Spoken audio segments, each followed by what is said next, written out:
knots.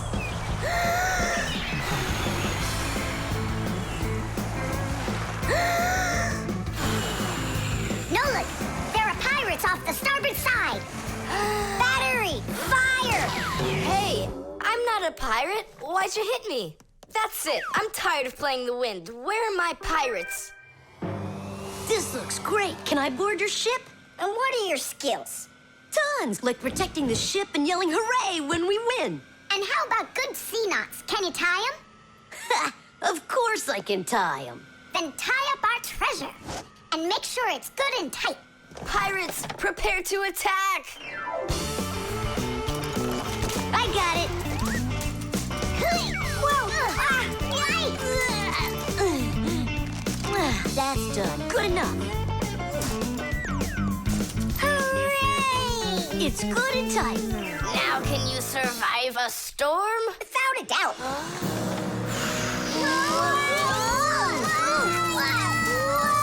Our treasure! It's sunk into the sea. That was my mom's necklace we sunk. I'll pick it all up, don't worry. No, thank you. We'll manage ourselves. He calls himself a sailor. Go and learn to tie some knots. Try tying 2 ropes into a knot. You think it's easy? A badly tied knot will untie itself before you know it. Here's one way to tie it right.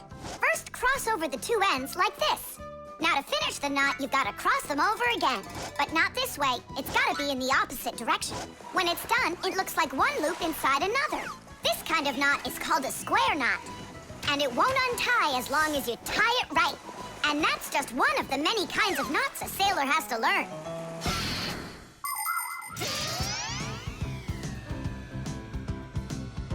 Oh! Okay. I knew I could tie it. Now what else is there to practice on around here? I found some more of our treasure. Here's another one. That's 19, but we're supposed to have 20. I know it because I counted our treasure. So what happened to the last one? Well done there. So what else could I tie? Perfect. I even remember what it looks like. It's a different color. It's a bright red one. Oh, Mom's gonna notice right away that the red one's gone. I gotta go find it.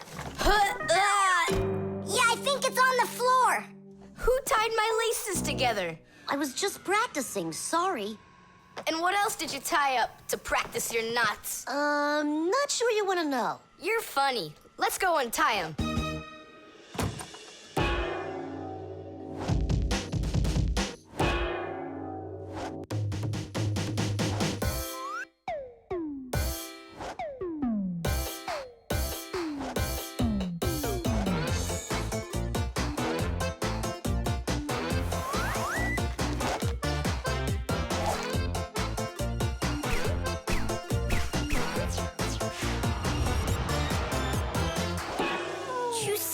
Don't look at me that way. I'm scared. She's just staring at her own whiskers, Nolik. And what have you done to her whiskers? Well, I tied them with the square knot. Fire, you're just a blockhead. And why don't you tell us what else you've done? Well, okay. I tied a decoration on her tail. That's where it is. We were looking everywhere for that thing. Fire, go and fix everything you've done. Chusaka, don't run away. Don't be scared. We just want to untie the knots. Sailors have developed all sorts of different knots. Without them, they couldn't control their sails. But we couldn't get by without knots on land either.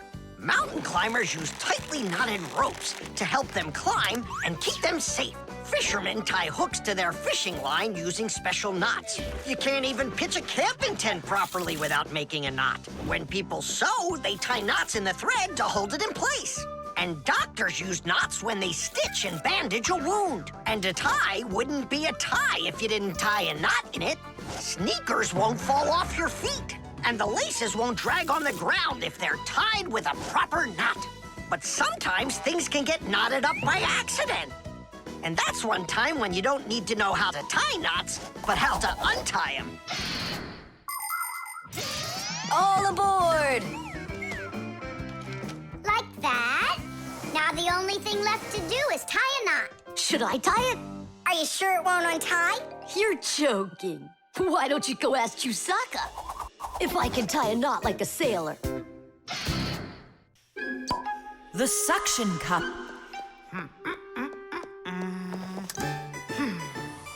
Where's Professor Eugenius? Did you see him? Not yet. Strange. He told me he'd be here today to conduct some tests. Rampoos, right here under the glass. There's a note. Dear friends, That means the note's for us. That's because Professor Eugenius can always count on us. I'm off for a conference today. So what should we do? While I'm away, please keep an eye on each of my tests. There's the wristwatch. And where is it? It's right there.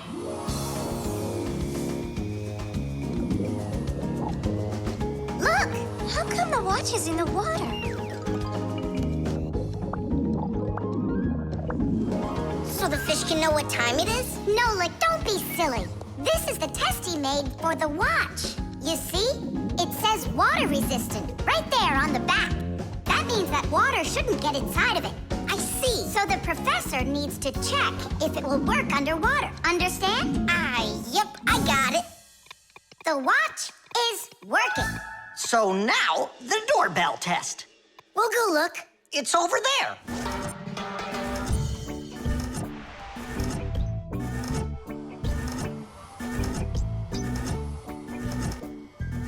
What's that thing doing? It tests the button to see how fast it wears out. To check the quality of appliances, toys, sporting goods, or just about anything, they need to undergo serious testing. Take, for instance, telephones. They need to be tested with both heat and cold because they have to work in places as hot as Africa and as cold as the Arctic. Computers are tested to make sure they can be shaken and rocked, too. That way you can be sure they'll work on a desk at home, or outside in the park, or while you're taking a ride. Different kinds of products need different kinds of durability tests. For example, athletic shoes and car tires are rubbed and squeezed over and over to see how long they are going to last. Yes, testing's very important. Without testing, a machine or appliance could let you down at the very worst moment. If guests come to visit once a week, and once every month a hooligan comes, pushes the doorbell, and runs, then I figure this doorbell will last right around 400 years. That's long. The doorbell is still working. That's very good. And also, What? I don't know. We need to turn the note over to read the end. But how? Oh, raise the glass, that's all. Hup, hup, hup.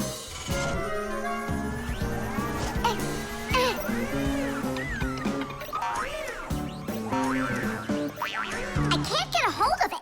We should find a suction cup. A suction cup? Suction cups are made out of rubber or other elastic materials. When a suction cup is pressed against a smooth surface, the air inside is squeezed out. The air outside wants to get back in, and so it pushes down on the cup. The rubber edge of the cup won't let the air leak in, so the outside air keeps pressing down, and the cup keeps on sticking. And that's how a suction cup sticks to a surface by using the power of air. Wait a minute. I know where there's a really big suction cup that we could use.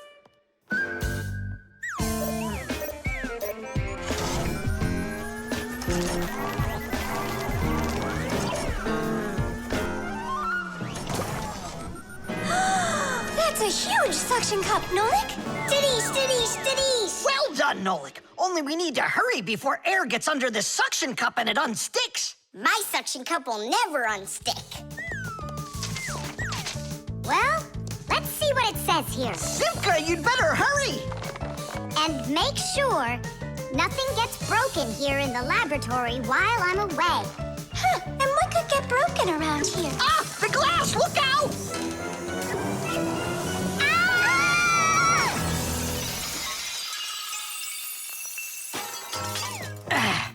Yeah, so much for that. And who's going to clean up all this broken glass? You You don't know? Nolik. He told us to use that suction cup. Simka, she was reading way too slow. Listen, there's no need to fight. I came up with the idea of the suction cup. I should clean this. Come on now, Grandpoos. We'll clean up this mess. Professor, I still think the suction cup was a great idea. The tools. Hang on, there are these really cool things that I want to show you.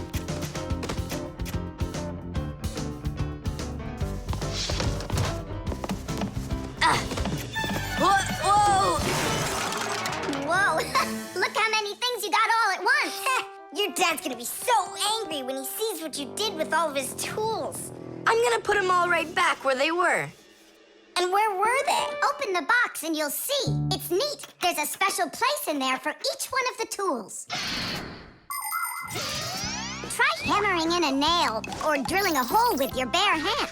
Uh-huh, there's no way. But with the help of the proper tools, it's a piece of cake. But of course, that's only if you know how to use them.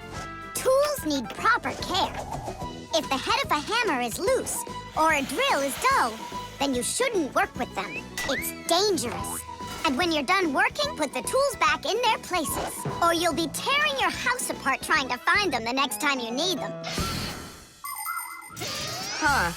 The pincers go here, and the wrench goes over there. This drill bit's too long for this spot. Let's see if it fits in this one. Huh. Any idea what this tool is for? For splitting wood or carving stone, that chisel's what you want to own. Wow, Simka, you're a real poet. Now try to answer this little poem. When you have a thing to measure, this round tool is quite a treasure. This tool, right? I know what it's called. It's a measuring tape. Let me measure you, Nolik. Wow, you've grown. You've almost reached 1 centimeter. Class! I also have a rhyming riddle for you. What bangs a nail into the wall to make sure pictures never fall? A hammer! I was first. And the hammer goes right here. And now I have one for you to guess. If you need to screw in screws, here's the tool that you should use. A screwdriver. I was first again. You got it right. All right, Tom Thomas, we better hurry. We still have a lot of tools here to get sorted out. Humans, just like Fixies, use hundreds of different tools to do their work. Picking the right one depends on the task at hand. For instance, if you need to hammer in a nail, use a hammer.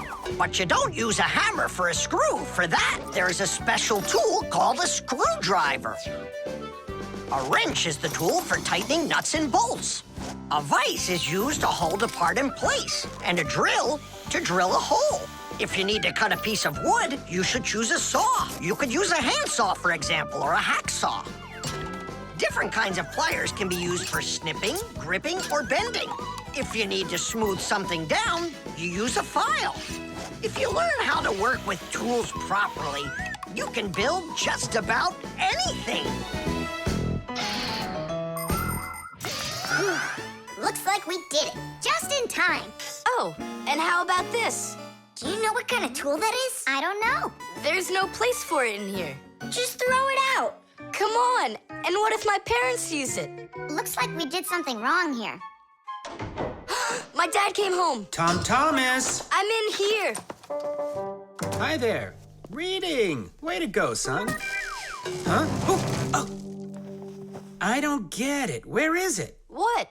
I put a piece of metal under the table leg so it wouldn't shake, but it disappeared. So that's where the tools place is. Did you take it? What? I didn't. It must be somewhere under the table. And you look under the sofa. All right.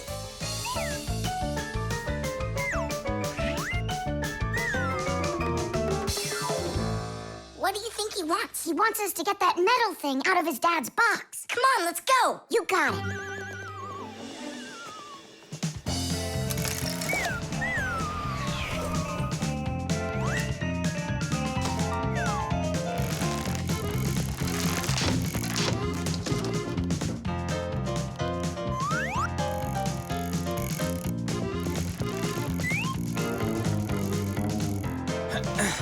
Any luck?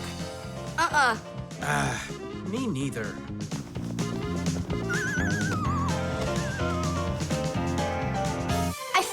Dad. It was under the table, just like I told you. Huh. You were right. It's strange. How could I have missed it? Maybe you're just, tired from working too much. Maybe. Tadish. What? It's a new word, Tadish. Tadish. I do like the sound of it. The antenna. Wow, is this cool or what? Ah, hello there, little Fixies. Did you come to see what I'm working on? Professor Eugenius, tell us what you're planning on doing with this huge thing. Well, I hope to use this fantastic device to make contact with aliens. Since ancient times, people have wondered, is there life on other planets? What might aliens from outer space look like? And what kind of spaceships do they travel in? There are some people who say that they've seen alien spaceships and that they look like flying saucers. There are even some people who say they've actually made contact with aliens. But personally, I'm sure it's just their fantasy.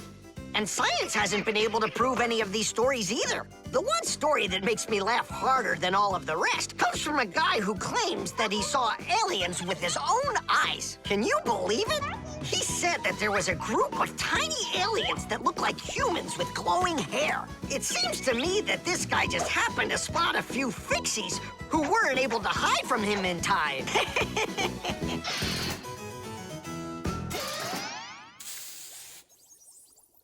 It's ready. If I could talk And now what? with the If aliens. the aliens are out there flying by the Earth, they'll see this plate, get hungry, and come for food? Aliens don't need a plate like this, silly. When they've got plates that fly, flying saucers. You're both silly. This thing isn't a plate at all. It's an antenna. Antenna? Antennas help people receive radio signals. They come in all sorts of shapes and sizes, like this, or this, to pick up a signal that's very weak. Powerful antennas that are shaped like large dishes work the best of all. When radio waves hit the dish, the waves all bounce off of it and gather together into one point. This makes the signal stronger and clearer. The most powerful dish antennas can even pick up signals from outer space.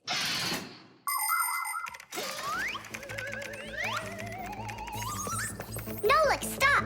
You'll burn yourself. Don't treat me like a baby boy, okay? Huh, interesting. I wonder what's inside of there, do you know? Why don't we go and take a look? I was only trying to help him out. No need, Nolik. The soldering iron is way too hot, and I'm practically all done here. Ta-ta. Then let's start looking for those aliens in outer space. Just 1 second, Nolik. There. Uh-oh. And now,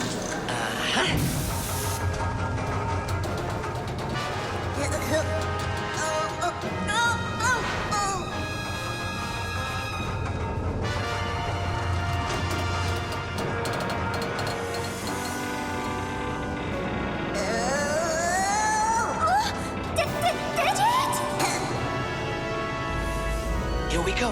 Nolik, Simka, let's see if we can pick up signals from outer space. What do you think? Is it night right now, where the aliens live? What if they're sleeping? Quit bothering the professor with your nonsense. Let us out right now. Can't you hear us? Please let us out! I'm afraid there's no way they can hear us from this far away. I can't hear any signals. It just sounds like static. Be patient, you guys, and keep listening. Digit, we all know how clever you are. Can't you think of a way out of here? I think I got it, Tula. You stay there. I'll use a special code I know to send a signal that we're in trouble. Wait a second. Do you hear that? Could it be a signal from the aliens? Hooray! This is sensational. It means that somewhere in the cosmos are intelligent forms of life. 3 dots, 3 dashes, 3 dots. Ooh, it's Morse code. It's a signal for help that they're sending. You don't think the aliens are in trouble, do you? Yeah, I think so. And who do you think they learned Morse code from out there? Yeah, that's strange. There are hardly any Fixies that know that code. Digit does. Ah, and where is he, you know? And where's Tula. Well, well, I think I know exactly with which aliens we made contact. I think I know it too, Professor. Lower the antenna.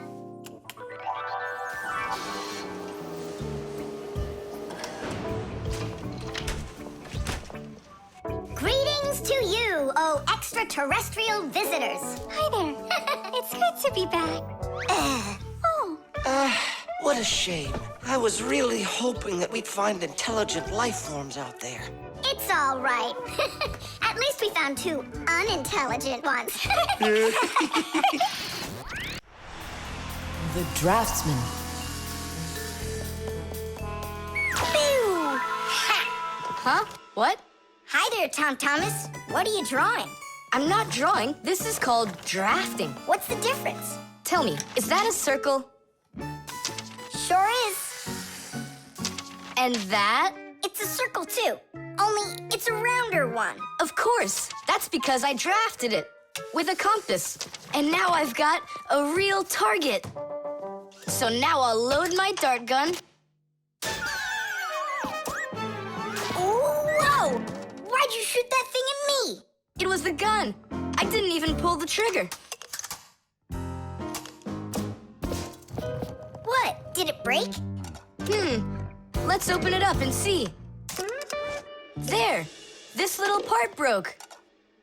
Let me go find Papoose. He can help you. He can make another one. A brand new one.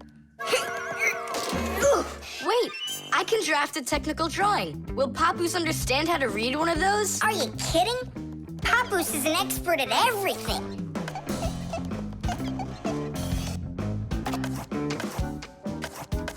Done. Wow, Tom Thomas, you're a real technical drawer. A draftsman, Nolik. That's what they call it. Try drawing a perfect circle by hand. Can't do it, huh? Well, with the help of a drafting compass, your circle will turn out great. Just put the needle point in the center and turn the compass, and it's done. A compass is only one of the many different tools for drafting. For example, if you need to draw a straight line, use a ruler. And if you need to draft a frame for your picture, you can use a triangle. First draft one side, and then the other. And then to finish your frame, just turn the triangle upside down and draft the two remaining sides. You'll get a perfectly squared frame. There are also drafting instruments for making curved lines. They are called irregular curves, or French curves.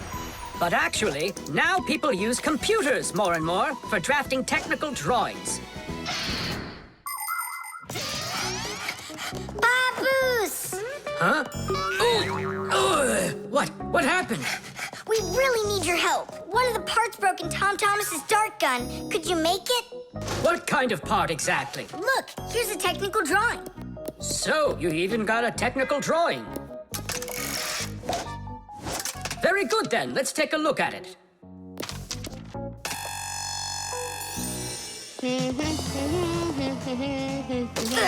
Here you go. Super. Let's see. It's not gonna work. You see, it sticks out here on the side. I need to draft another technical drawing. Papoose! Huh? Nolik, you scared me again. Forgive me, but the part has to stick out over on this side. And you're sure that's all? That's all, for real. Tom Thomas, it's done. Listen, while you were gone, I realized that the part needs to have a hole right here.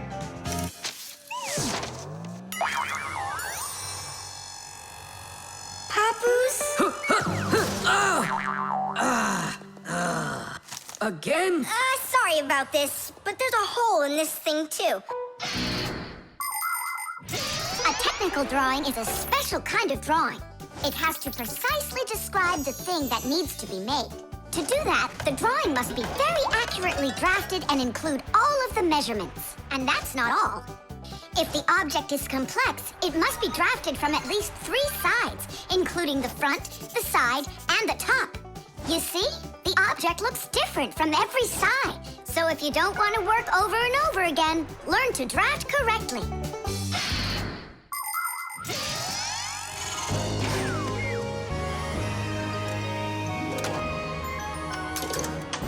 And boom. It works.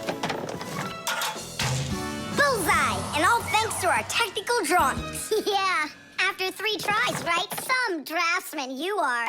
Now I can draft all sorts of technical drawings. Even one of you if you'd like. No, don't bother. Hey, Great. that tickles. Now do me a favor and turn. Hey, what are you doing there? Just stop. What's going on? Now I think I got it. It's done. And what's that circle for, huh? That's the top view. You know what, Simka? That's what you really look like from up here. Nolik, take this over to Papus. He can use it to make another Simka. No thanks, Tom Thomas. For me, 1 Simka's enough. The elevator.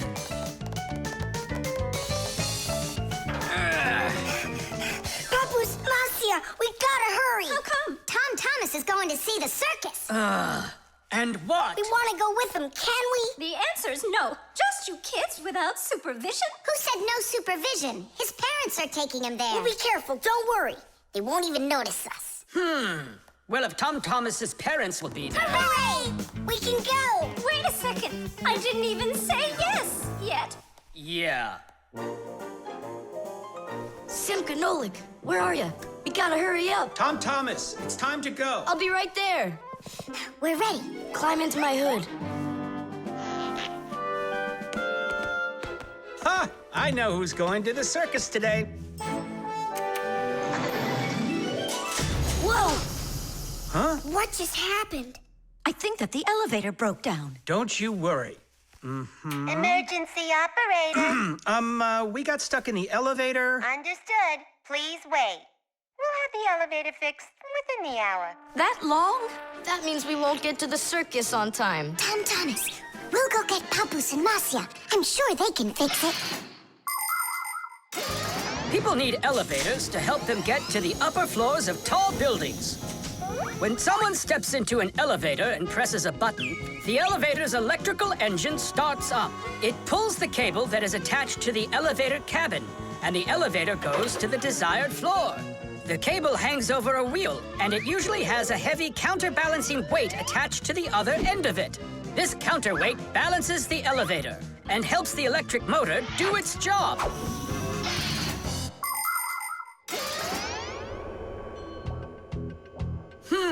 I wonder what the reason is.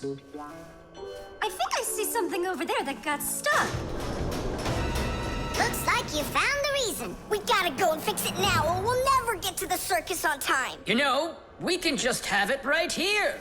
Ladies and gentlemen, presenting the Fixie Spectacular. And now your attention, please, on the high wire.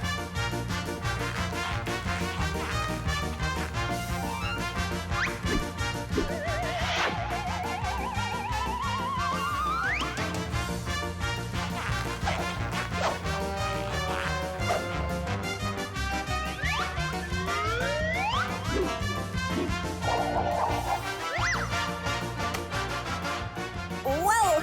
Just don't look down! Then I'll close my eyes and I won't look anywhere at all. Ow! And now we bring you our very own aerial gymnasts.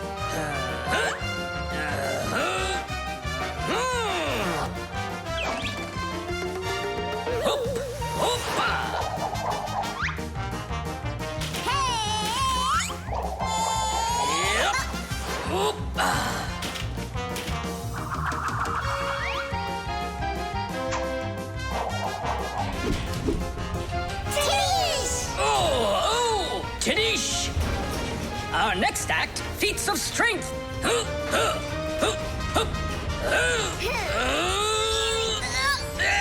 come out. I know how to fix it. With a death-defying circus act, point your eyes up. Marcia, where are you going? Up to the electric motor! Do you know the right way to behave yourself inside of an elevator? First of all, small children should never get into an elevator by themselves. They should only go in with their parents or other adults they know well.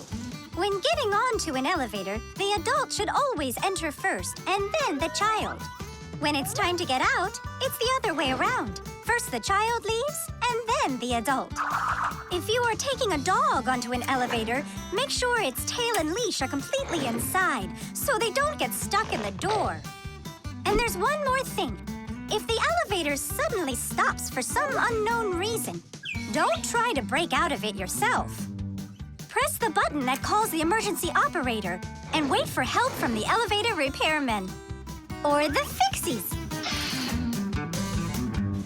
I reached the motor! Turn it on! Oh, they fixed it. That was quick. Now we'll make it on time. There was no need to worry. Stop! It's way too high! Tom Thomas went to the circus without us. There's no need to get that upset, Nolik. Our circus is as good as theirs. Right, Papoose? Of course it is! Thank you! Thank you, to who? What do you mean who? The elevator repairman. Batteries. Oh, my little lemon, just you wait. One day you'll be a strong and splendid tree.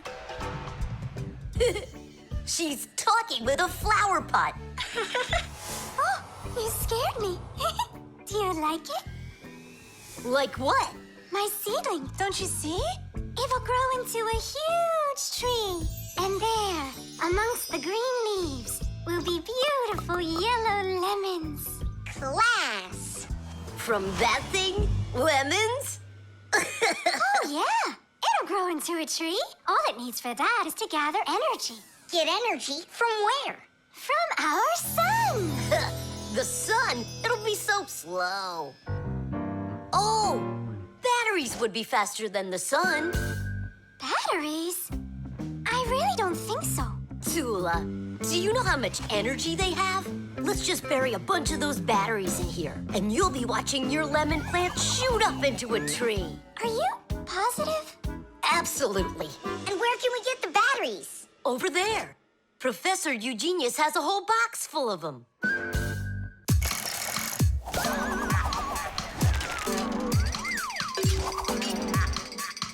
Batteries, batteries. We use them every day and need them by the ton. Batteries, batteries. They give power to appliances so they can run.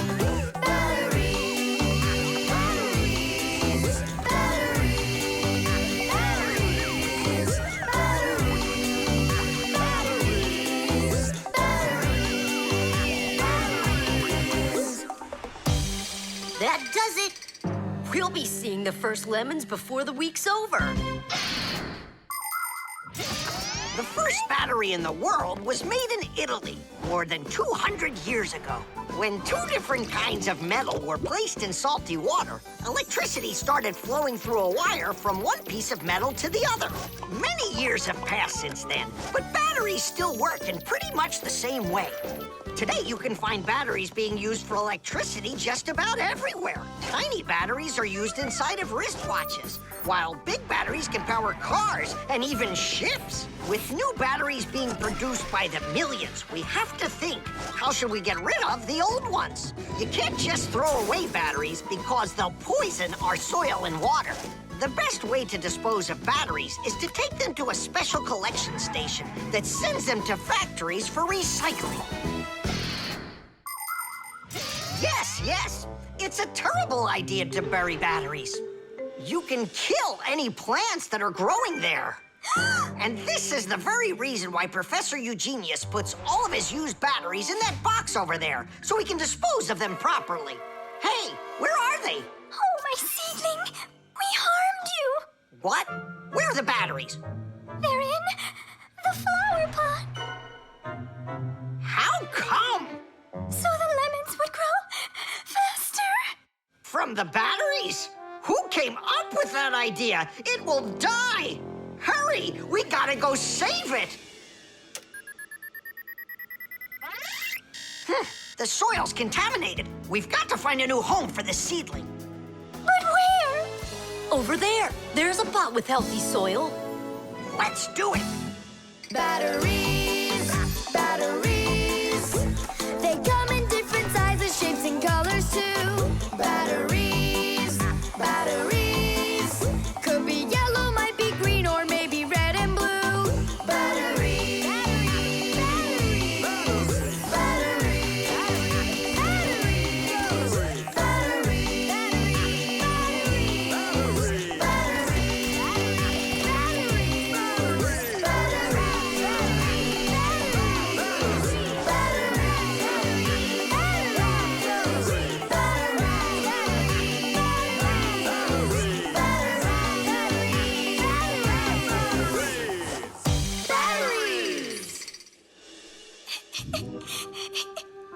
cry, Tula. The seedling will be perfectly fine.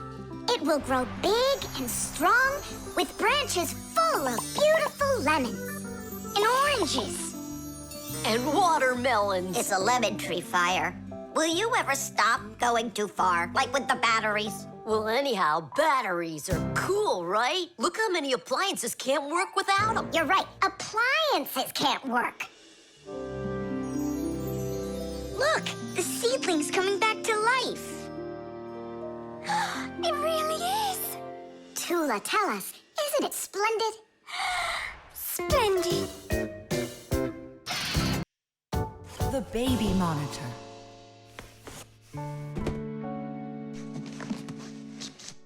Oh, it's my old baby monitor. On. Check, check. Checking. 1, 2, 3. Checking. It's working. Why don't we give it to the Johnsons? They just had a baby the other day. This is mine, and I'm planning on using it. Aren't you a little too big for it? No, I'm not big at all. Well, I didn't realize that you're still a little boy. And a greedy one at that. They're never gonna notice this.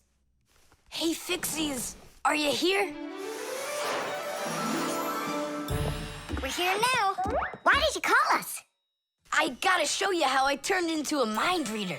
I find that just a little hard to believe. Okay, then I'll show you. I'll leave you alone, and then you'll hide this button wherever you want. Then I'll come back and find it. You got it. So where's a good hiding place? Well, we gotta think of one. Right here, under the keyboard. Great! Go on, Nolik. Come on in. We're ready for you. And now, I'm going to read your thoughts. Here I go. You hit the button here. Look. Ta-da!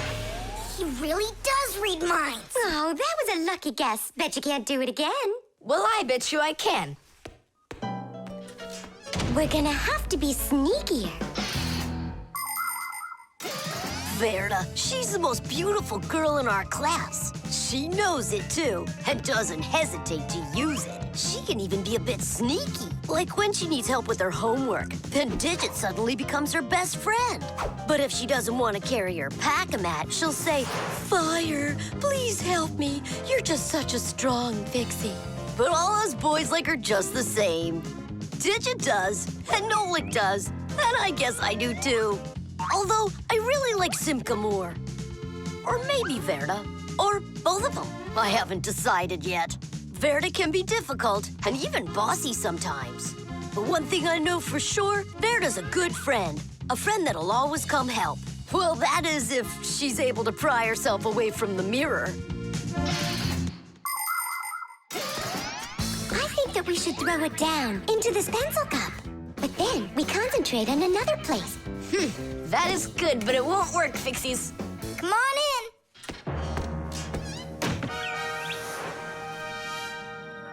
Uh-huh. Aha! It's in here. Tidish? Simka, were you thinking about the cup? No, I swear. And my mind was blank. Then who did, huh? Uh-huh. Tom Thomas, what do you say we go again? As many times as you want. I know how he's been doing all of this. It's a baby monitor. That's how we can hear what we're saying. I don't get it. A baby monitor helps parents watch over their babies. The system has 2 units that look like wireless telephones. The parents keep one of the units by their side and put the other one in the room where the baby is sleeping. If the baby suddenly wakes up and starts crying, the unit in the baby's room will pick up the sound and send it by radio waves to the parents' unit. Mom or Dad will hear the crying and go and comfort their child. And so he's listening to us now. This time I know what we should do. We'll hide it under the globe. Ooh. Go on. Huh? Aha! Huh? Where is it? If you read our minds, you'd find your button under the baby monitor. You tricked me. That's really not nice. And spying on us is nice, you think? I'm sorry, I just thought it'd be fun. Well, anyhow, Tom Thomas, you're too old for this thing. Unless, of course, you still need it. I'm not a baby. I was just, checking it. I'll go and give it to Mom. Mom, I'm not greedy. About what? Let's give this monitor to the Johnsons, and this car is for their baby boy. I don't think that baby's big enough yet for your car. So what? Soon he's gonna get bigger and become a big boy, right? Like me. The motion sensor. This part has to be replaced with one that's new. I've got an idea. How about we run to the warehouse and get it? Because you don't have time to go there. And that way you can keep on working. All right, then. Only remember the code for the part. A8375. I'll remember it for sure.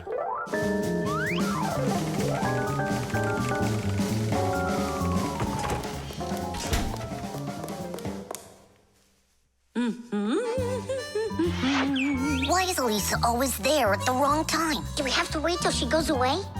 What for? We'll sneak out behind her. Did you find the part? It's here. Are we ready? Yeah, we're ready. Let's do it.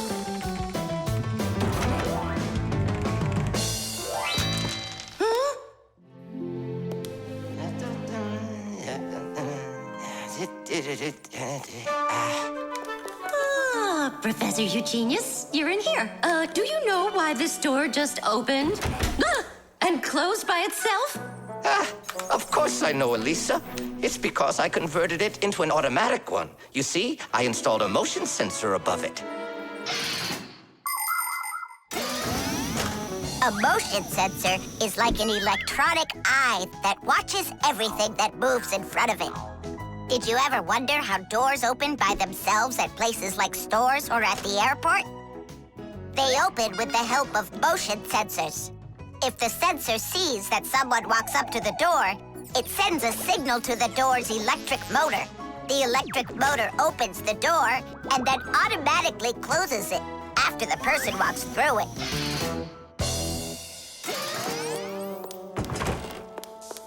That man is just astounding. Only a bit untidy. The door is automatic now? Then why didn't it open for us on the way here? Because we're too little for that motion sensor. But the part's bigger than we are. Big enough for the sensor to see it. Then how do we get in there? We can fool that thing if we stay close by the wall. Now let's keep this as close to the wall as we can.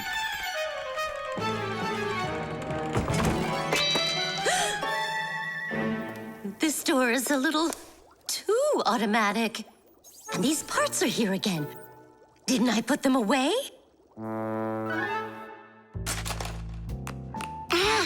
The sensor still noticed us.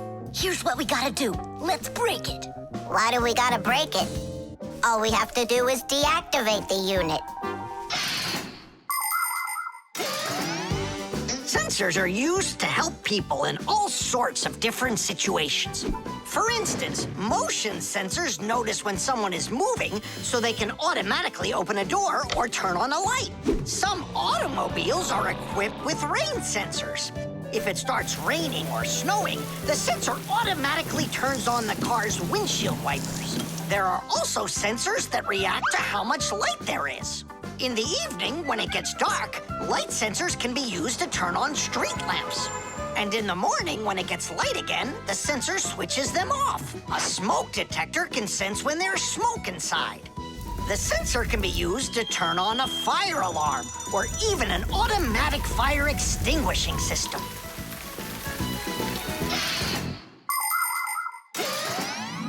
I turned it off. That should do the trick. Great job. Let's go.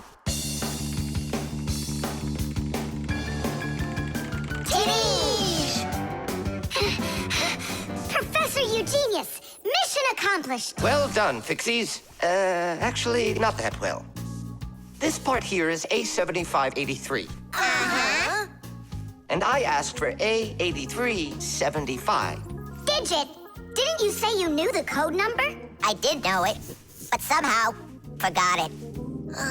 Digit, I can't believe that you forgot it. All right, we'll just have to go out one more time. Thanks, but no thanks. I'll get it this time. I forgot to warn the professor that we've turned off the sensor. And I'm afraid he's expecting that the door will automatically open up. Professor! Stop!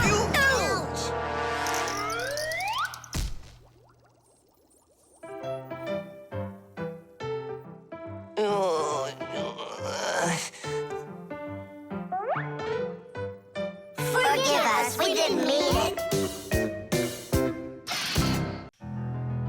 The Fixie phone. Thomas, Huh? try to guess what we have with us. You guess what I have. A banana. A race car. No, not that. Chocolate. A pair of socks.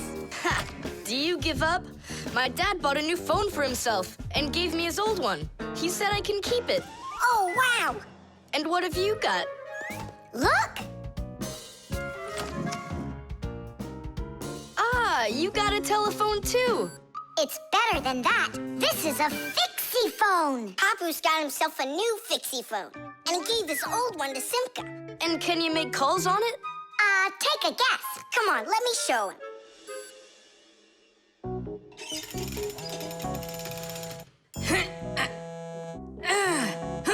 Hi there, Papoose. Hi, Nolik. Why are you calling?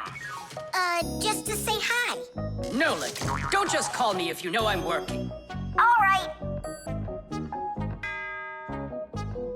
See that? So what? I can make calls on my phone. Calls to humans, that is. But to Fixies, you can't. A Fixie phone is a smartphone made just for Fixies. Not only can Fixies call each other with it, but they can get onto their own special Fixie internet. On a Fixie phone, you can find a camera, a flashlight, news, games, movies, and Fixie ditties. Those are the Fixies' favorite songs. Fixie kids love them, and so do their parents, because Fixie phones can easily let parents know where their kids are and whether or not they're in trouble. Over the years, humans have learned how to turn telephones into mobile phones and mobile phones into smartphones. They use them to call each other and to go onto their internet. A smartphone is almost as powerful as a computer, but they still have a long way to go to be as good as Fixie phones. Yeah, that's really cool, guys. Only this phone does the same. But can your phone do this? Take a look over here. You mean here? It's just a mouse. And now, look here.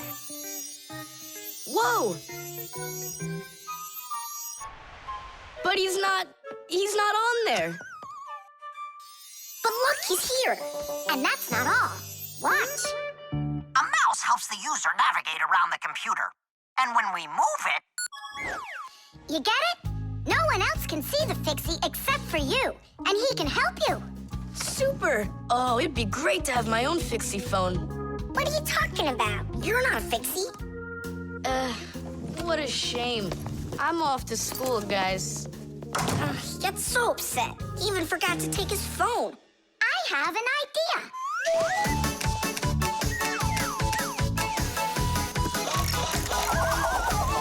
My smartphone's my best friend. I love to hear it beeping, so I keep it by my side even when I'm sleeping. Bing bong all day long, bing bong all day long, bing bong all day long, even when I'm sleeping. With my phone I play alone. I don't need my brother. Soon they'll make a brand new app to replace my mother. Bing bong all day long, bing bong all day long, bing bong all day long, to replace my mother. Check my mail, send it text 1,000,000 times an hour. I forgot to plug it in, now I'm out of power. Bing bong all day long, bing bong all day long, bing bong all day long, now I'm out of power. Bing bong all day long, bing bong all day long, bing bong all day long, now I'm out of power. We finished. Tish! Look, it's a... Surprise! Wow, this is great! Now I've got my own Fixie phone. It's just like you've got. Well, pretty close. Tom Thomas. Tom Thomas, let me use your phone to call myself. I need to find my phone. Oh, wow. You've changed everything in here. Where am I? I guess I'm Papoose. Huh, what a funny name you came up with for me.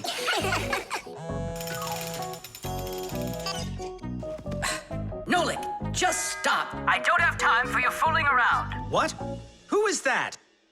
That's, not Nolik. Who is this? Do you know who I just called? Does anyone know who this phone belongs to out here? Oh, your mother found it. I'm coming. We'll fix those numbers later. Ugh, Papoose is gonna really give it to us. Give me your phone, Tom Thomas, and I'll delete all the Fixies' numbers from it. But how can I call you up then? Why would you have to call us? We're always close by.